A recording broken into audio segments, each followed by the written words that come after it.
Unlocking your inner storyteller. Yes, here we go. So you can kindly hit next, please, and thank you.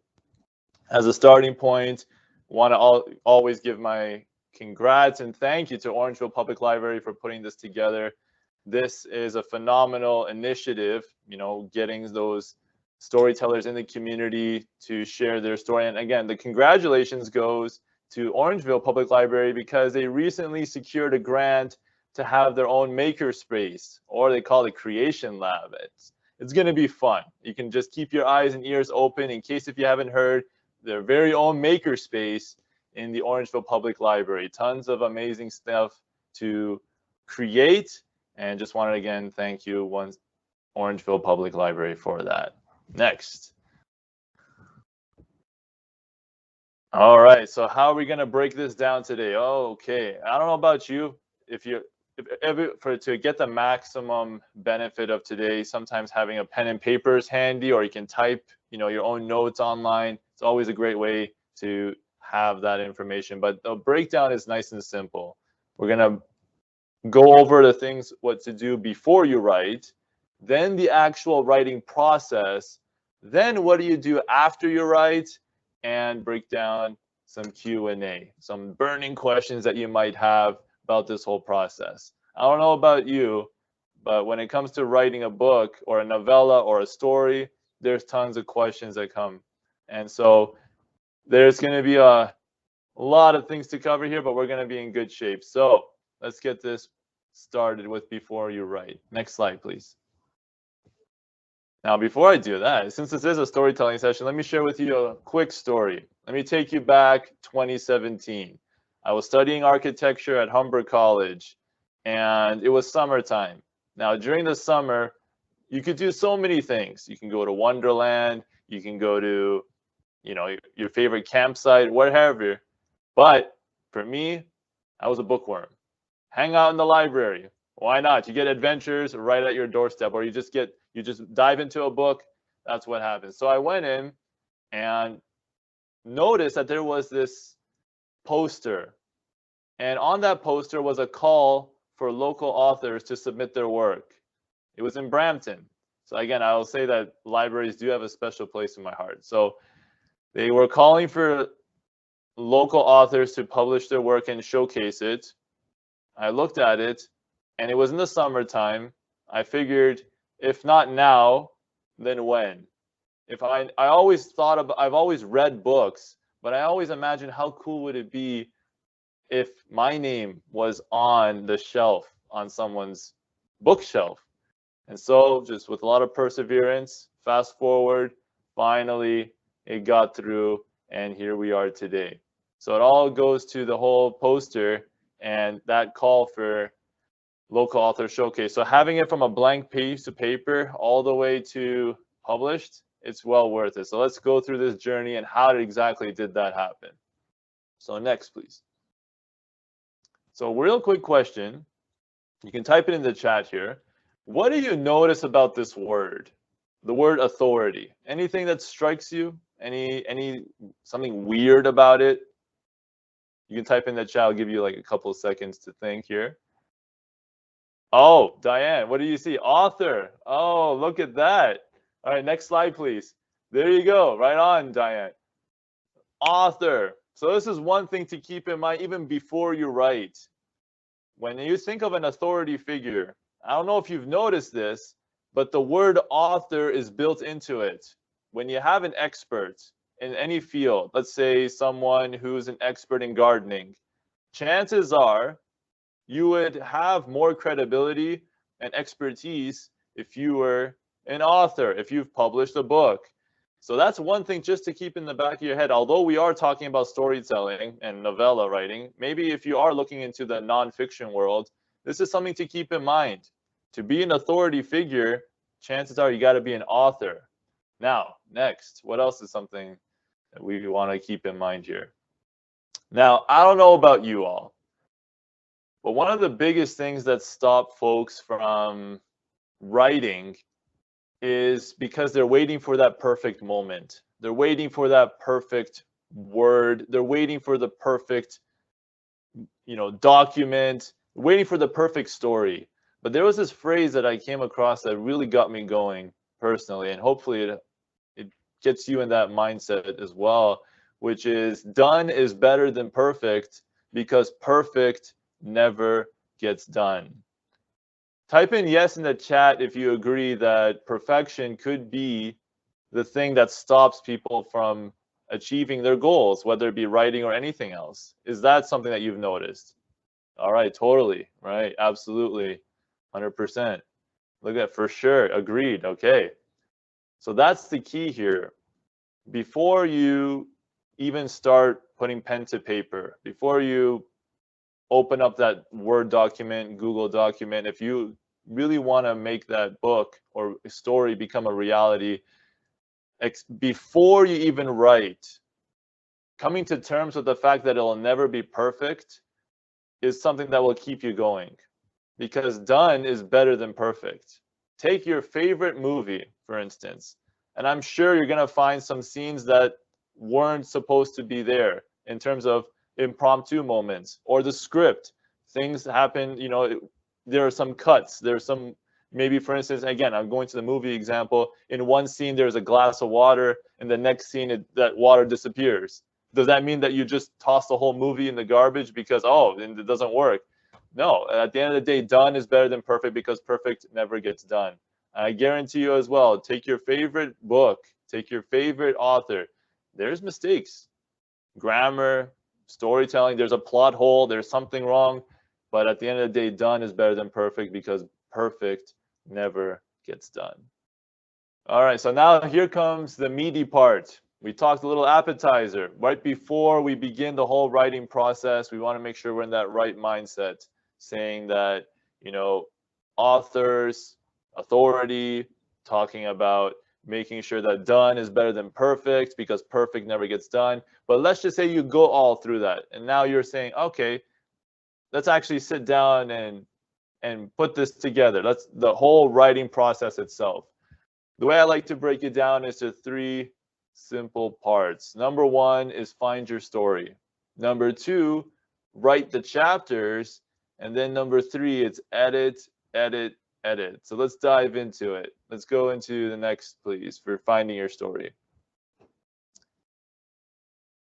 Now, the thing with finding your story, inspiration can come from anywhere, right? Let's just say you're washing the dishes one day, or you're taking a hike, or you just, I don't know, just daydreaming, and suddenly an idea pops up. It's possible, right? Anything can happen.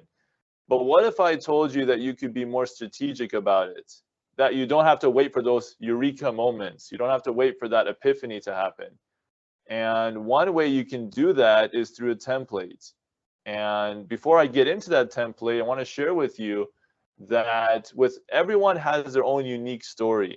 It doesn't have to be your own personal life story. It could be stories of characters and things that you may uniquely create. So what does that look like? I'll share with you this little template here. Next slide, please. Thank you. So the whole idea is I was putting it all together. So this is the template, and I'm going to share it with you all. It's going to be shared with you. So no worries, no need to look at it and you know, try to write things down. It's all plug and play. This is what I find that helped me out personally when it comes to finding that story. So that this template is designed to help spark the ideas. The more detailed, the better you're going to be. So it's plug and play. Hi, my name is, or I'm, you know, so and so. I want to write a story because.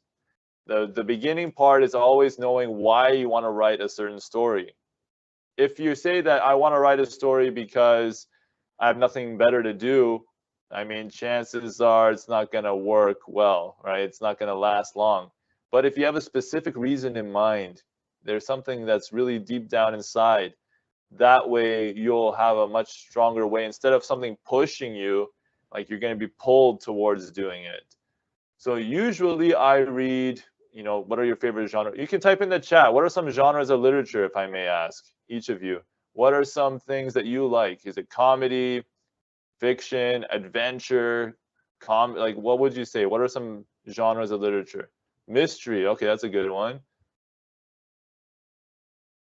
Anything else? So that's Diane. All right, thank you. Anyone else have any other? Science fiction, family relationships, romance. Okay, okay. See, quite the amount. You know what you tend to gravitate towards memoirs. Oh, there you go, young adults. All right, there you go. So those are some genres out there. But what's most interesting to me is, and then what's your favorite topic?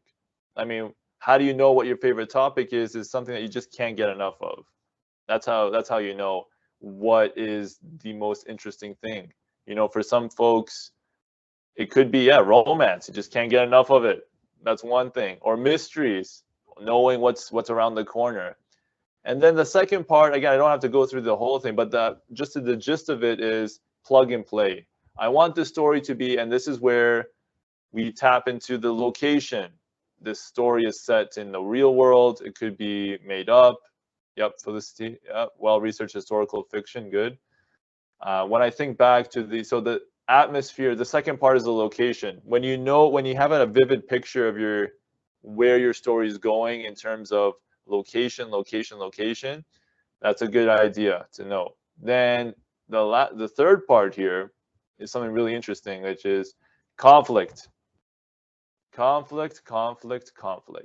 What is a story without conflict? That doesn't happen. What kind of imagine watching a movie where the hero or the protagonist is going through willy-nilly and just everything goes right.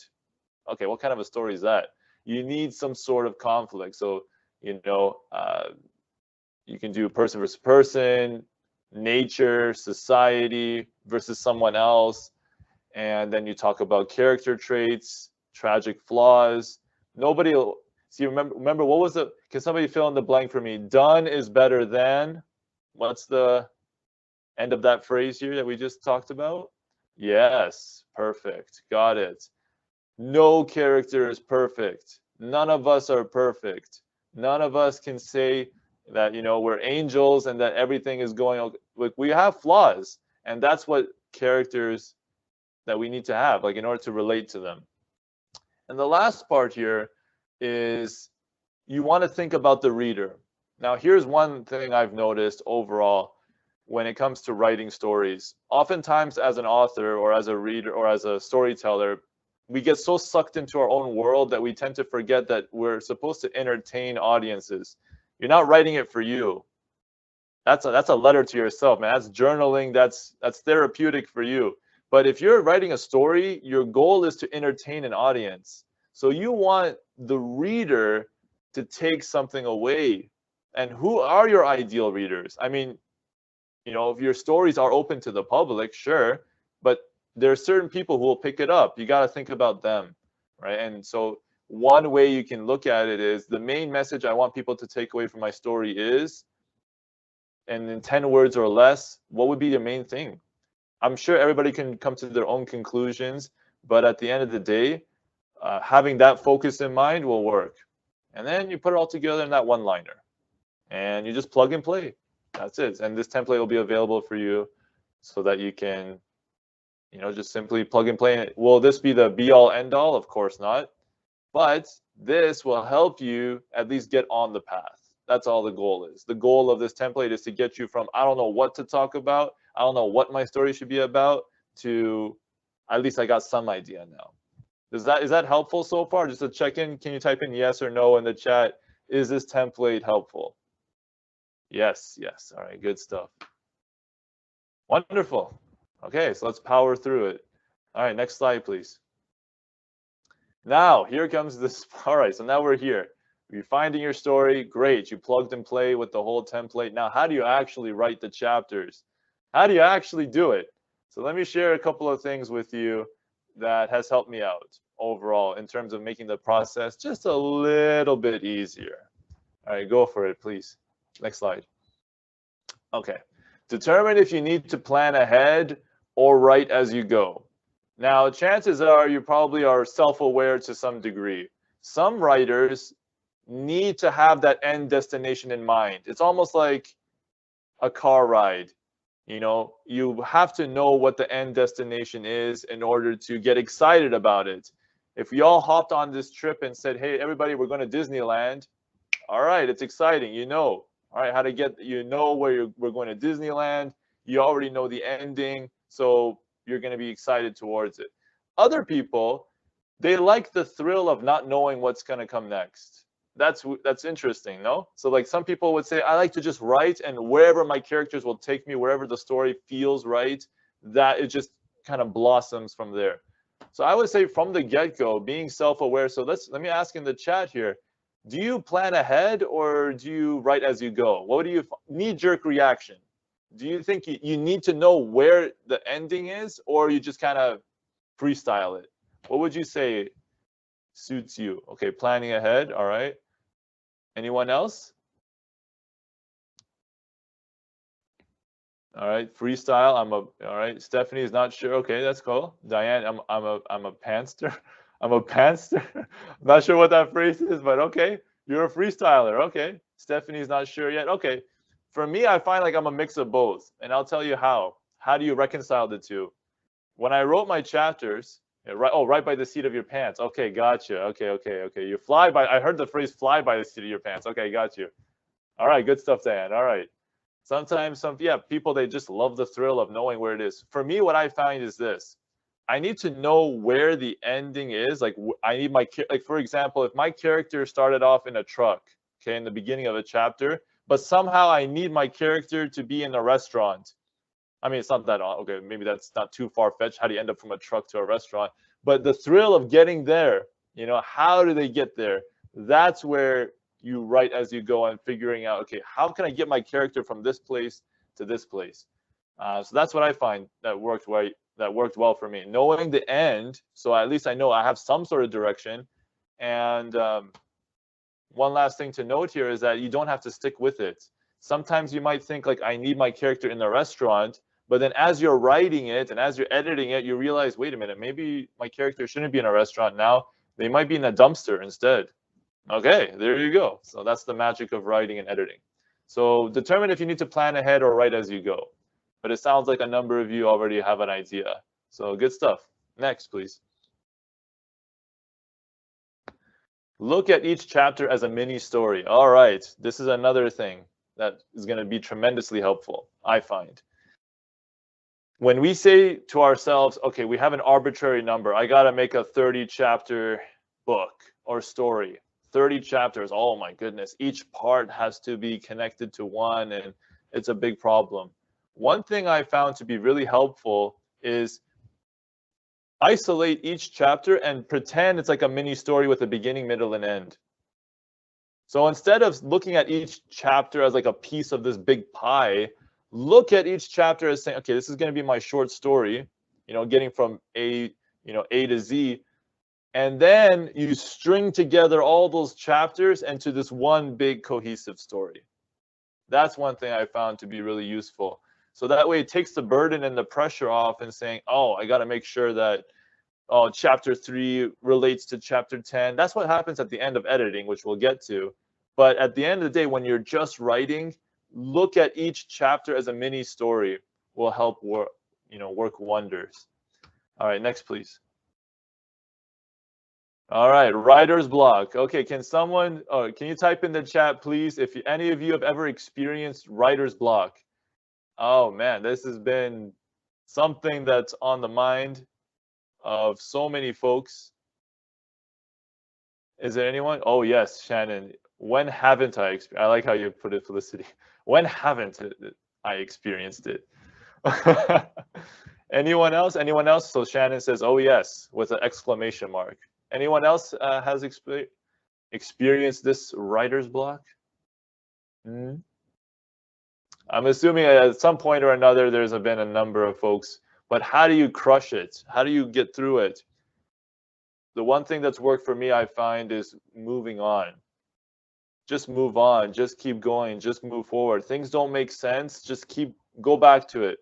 You know, just keep pushing forward. Don't let that, you know, as they say, if you're not on the train, you're on the track, you know. So if you're not on this train, you're on the track, and you got to get on there. Like, so I find that there's been countless moments where I'm like, I don't know what this character needs to do. The story doesn't make sense. I'm not feeling it. I'm not buying my own story. I'm not getting into it. So I don't let that just sink in and just whatever, and just sometimes it does work. You just maybe pause, take a break for a day, just get some rest, and then maybe things will look better in the morning. That is the case. But what I would recommend is just push through, even if it doesn't make sense. Just at least have that train of thought going. Something, at least you have something. And then you can go back and edit, which again, we'll get to the editing, but that's the whole idea. That's exactly what edits are for. Yes, Diane, exactly. The point is to get it out of there, right? So that's the whole point with writer's block. Just move on. Just move on. Or what did Dory say in Finding Nemo? Just keep swimming, right? So just keep writing. Just keep doing it. Don't stop. Don't say, oh, I don't know. It doesn't make. All right, we can make this work. Don't worry. It's gonna happen. So crush writer's block by moving on. So let's move on to the next slide, please. Go easy on yourself. Oh, this is another one. Go easy on yourself if you haven't reached your target word count. For a number of authors, I find they have this, I can't speak for everyone, but for some folks, they kind of, they set this arbitrary number. Again, I got to write 1,000 words a day. I got to write 1,500 words a day. And then if they don't have that target reached, they feel bad. They start saying, oh, I missed my target. I'm supposed to be productive. Here I am. And now all of a sudden I can't do it. Guess what happened? Are you, okay, so tell me in the chat, please. Are you more motivated or less motivated to continue if you haven't reached your target word count? Yep, more or less?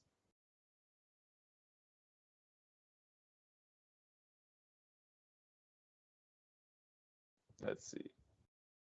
I don't set a target. I just write. Okay, good stuff, Diane. Less. It's like breaking a diet. Good idea, Felicity. You're right. Oh, that little chocolate mousse or whatever food floats your boat. Exactly. I'm a failure. Oh my gosh, I can't do it. So it's less motivating. But that's what I'm saying. You got to go easy on yourself if you haven't reached the target word count. If you set a target for you, I believe that you got to aim for something, because if anything is okay, then anything is all right. But I would say aim for 1,000 or 500 or whatever word count that will push you. And if you haven't reached it, okay, fine. Let's just say hypothetically, you put yourself on this pedestal by saying, or you put yourself on this journey to write 1,000 words a day. Okay, but now life happens. You know that snowstorm that happened a couple of days ago? Life happens. Things happen. It doesn't just, things don't, and you only managed to write 200 words. Okay, well, at least you still got 200 out of the 1,000. That's still something. It's better than 0, that's for sure. Just keep moving inch by inch, and surely enough, you're going to be closer, much closer to your goal than if you just abandon ship, right? So go easy on yourself if you haven't reached your target word count. All right, next, please. Okay, now while you're writing, read, please. I found this to be super helpful. So many times when we think we're writing, or at least when I was writing, I found myself kind of stale, like stagnant. You don't get that. It's not that there's no inspiration coming in because you're creating, you're outputting. There's nothing coming in. So you need that juice to reinvigorate yourself. And that juice comes from reading. When you can see other authors, you see other books, maybe you can start to notice, hey, that sentence structure is really cool. Maybe I can give that a go. Or, this character dialogue is pretty funny. Maybe I should try something like that. Or, hey, this, I never thought of this. Or maybe this one idea sparks something else. So when you're writing, don't forget to read. It's a give and take, input and output. So by reading, it's going to help with your writing. And I can tell you, one of my favorite series of all time growing up, my first introduction, you could say, to storytelling and just the world of fiction is Goosebumps. I don't know, type in yes in the chat if you ever heard of Goosebumps by R.L. Stine. Oh, when I was in elementary school, Goosebumps was amazing. Yeah, of course, Stephanie says. Yes. Goosebumps is amazing. And that's the whole idea. It fuels a lot of ideas, and there's that. Love those books as a child, and now my daughter is discovering them. Yes, Shannon. There you go. Generational, those things are timeless. So that's the whole idea. Just read, and it'll help you with your writing. All right, next, please. Now here comes the fun part. Oh my goodness, edit, edit, edit. If you ask me, the hardest thing, the most difficult thing about writing is reading. I mean, what did I say? The most difficult thing about writing is editing. That's the hardest thing. And writing your first draft is piece of cake, but taking that and editing it and chiseling it into something that is readable, oof.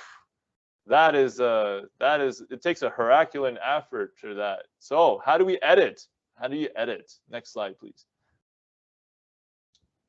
Okay, one tip when it comes to editing. It's not fun, but it's what you got to do. It's like Buckley's, right? Tastes awful, but it works. Sometimes when people they say they got to edit their story, they don't maybe have a plan as to how they're going about editing. They look at the whole story and they look at the whole manuscript and they just kind of see it for what it is and they just edit it. Does this make sense? Does that make sense?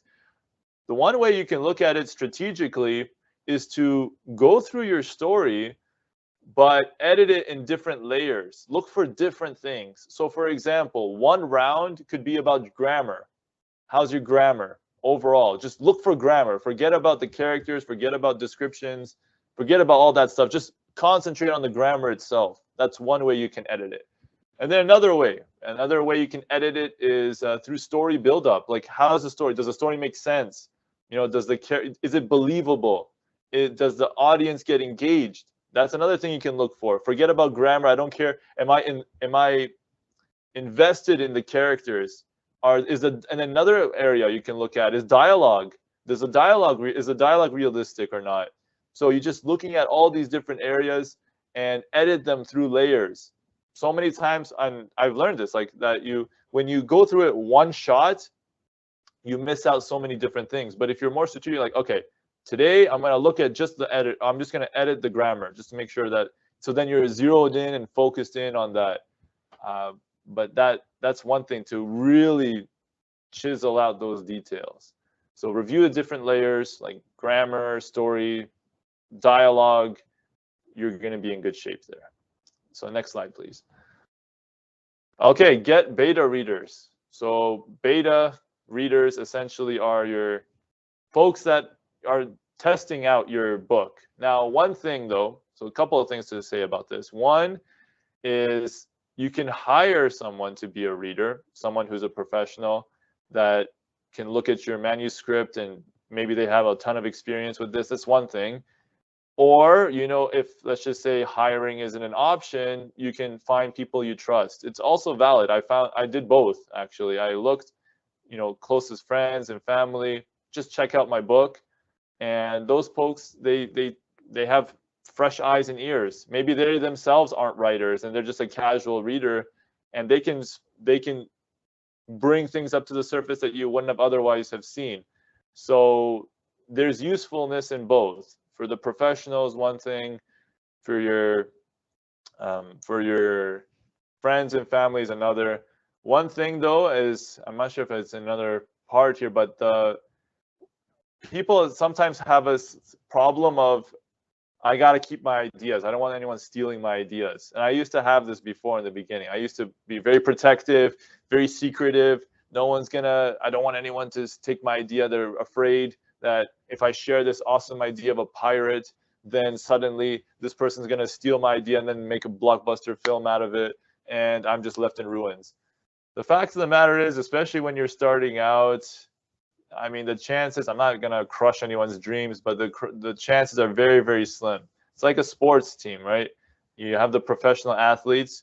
You see the athletes that are on the screen, but how many people didn't make it? Like, there's tons of folks like that. Go on Amazon every day. Just look at how many books get published every day. Thousands and thousands and thousands. So don't worry. Your idea, I mean, if it's worth it to be shared, that's one thing, but I would say just don't let that fear hold you back on getting a second opinion, because if you're in your own world, it's an echo chamber and you're not going to see what would have otherwise been shown. So get beta readers to check it out. Next, please. Another piece of editing advice, read it out loud. Read it out loud.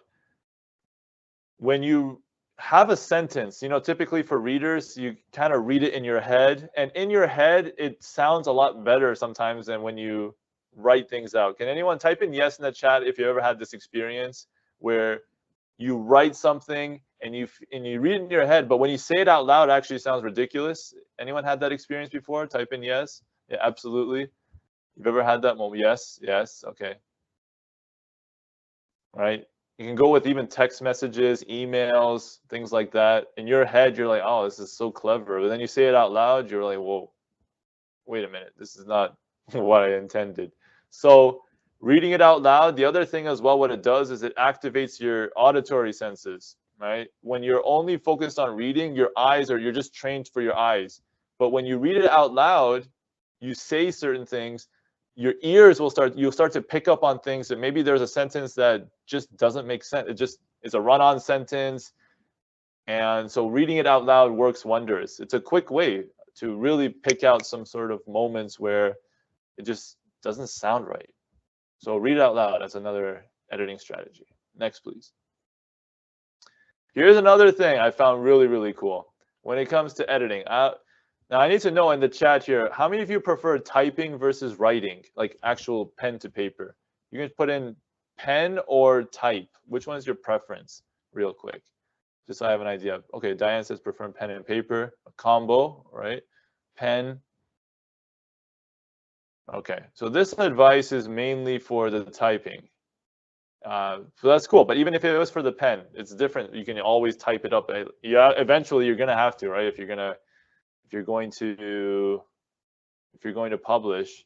So changing the font, the size, and the color also works wonders. Why? Because when you see the same thing over and over and over again, it's almost like a blind spot, and it becomes white noise in a way. You're not sensitive to it. You're just kind of used to it. But when you change the font, you know, for instance, if you used to do Times New Roman or Arial or what have you, and then all of a sudden you switch the font, then you're like, whoa, wait a minute, something's different here. Then you start to notice maybe there's some other areas that maybe it wouldn't have otherwise made sense. Size as well. If let's say you always worked with size 14 font, then you blow it up to, let's say, size 20, for instance, then the words get bigger, and then you start to notice other things. And the same idea with color. So it doesn't mean all at the same time, but these are just ideas. What floats your boat? What do you find to make it easier when it comes to editing? You can change the color, change the size, change the font. Those are ideas for when you're editing in that process to start looking out for those mistakes, and you would be easier to catch. All right, next, please. Another thing when it comes to editing. Okay, I just want to make sure, because I've been talking for a while, just want to make sure everyone okay? Just type in yes in the chat if everything is good so far. I want to just check in real quick. Everyone's in good shape. Yes. Okay, good stuff, Stephanie. Anyone else? Just making sure. Felicity, Diane. Yep. All right. It's you know, I gotta, when I'm seeing boxes, it's like all right, it is what it is. We'll work with it. So one thing when it comes to editing, especially when it comes to storytelling, as much as you're able to show, don't tell. You've heard of this 1,000 times. You had to put another log on the fire, yeah. So the whole idea is when you're creatively writing, it's really, really a good idea to, as much as you can, really get people, especially the readers, to understand and see and visualize. You're painting a picture in people's minds. That's what you're doing, and the best way you can tell it, or so you're painting a picture in people's minds, so it's as if it's like a movie running in their heads, and the best way to do that is to show, not tell. Imagine if I was to say, the dog ran laps. Okay, that's fine, but what if I said the big husky dog was panting after sprinting from this, you know, use those descriptive languages. I'm really, really portraying and really painting that picture in people's minds. So showing rather than telling. Now, are there moments where you can just simply tell? Absolutely. But showing is typically the go-to way of communicating and making it more descriptive. It's more fun anyway. You can get really creative with it and have fun. So show, don't tell is always a good golden piece of advice. And next, yep. So now imagine after this. All right, put our hands up in the air. We did it. We published. We got our things going. Now what? Now you got that manuscript in your hands.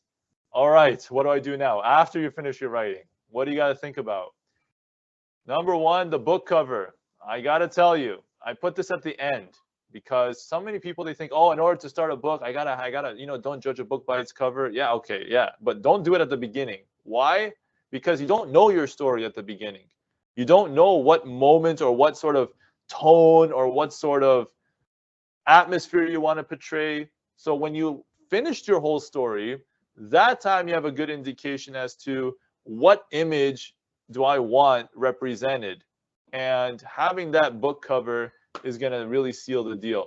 I can also say with book covers, it's a really good idea to get a graphic designer to do it. You spent all this time with writing your manuscript, putting together your story. It would be a huge shame if people didn't see it simply because they were turned off by the book cover. So having a book cover is nice, simple, but really captivating in a way. I mentioned Goosebumps. A big, people, they say that books, don't judge a book by its cover. I said it already, but we do. I mean, and Goosebumps as a kid, I can tell you it's because of those covers. That's what got me into it.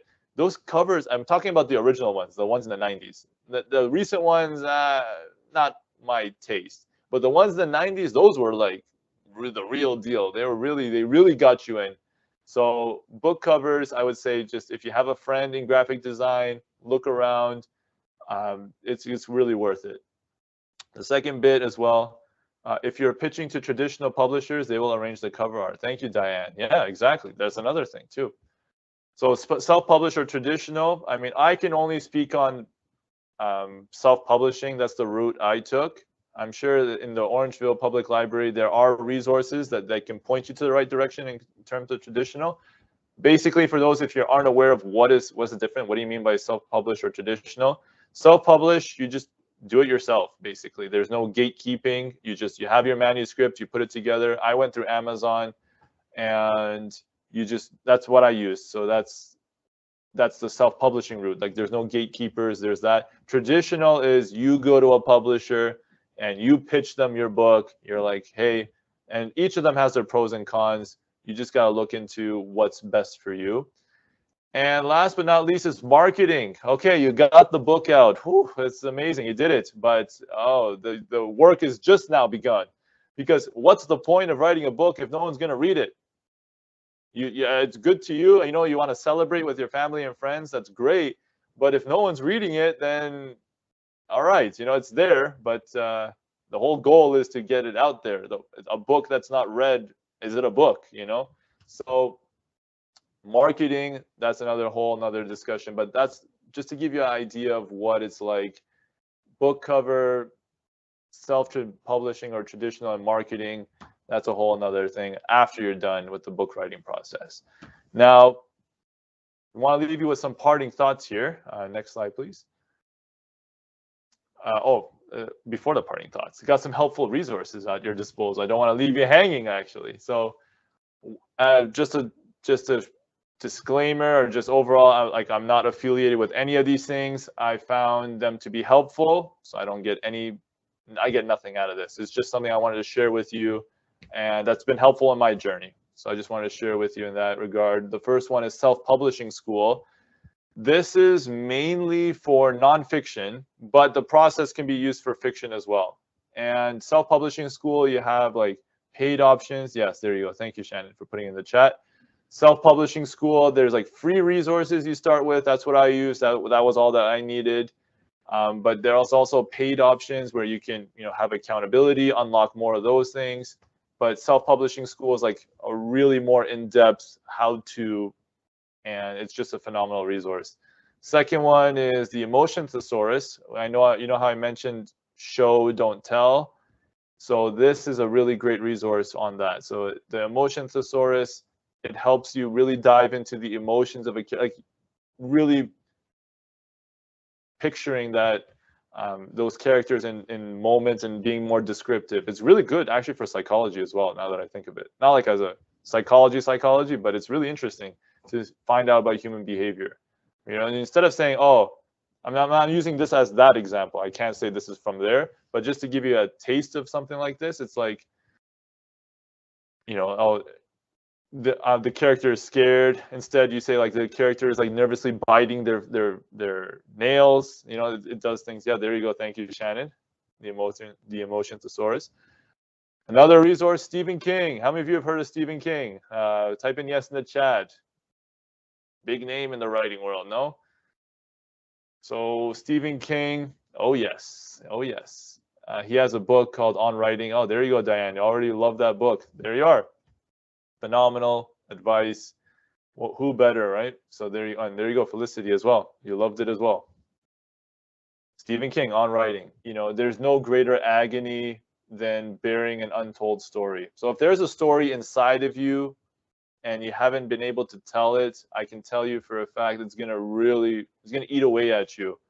And but just having those moments, I can tell you, you know, once we have this opportunity, hopefully if the slides go, if you haven't already published your first book, oh, the feeling is I don't know, irreplicable. You can't replicate that feeling.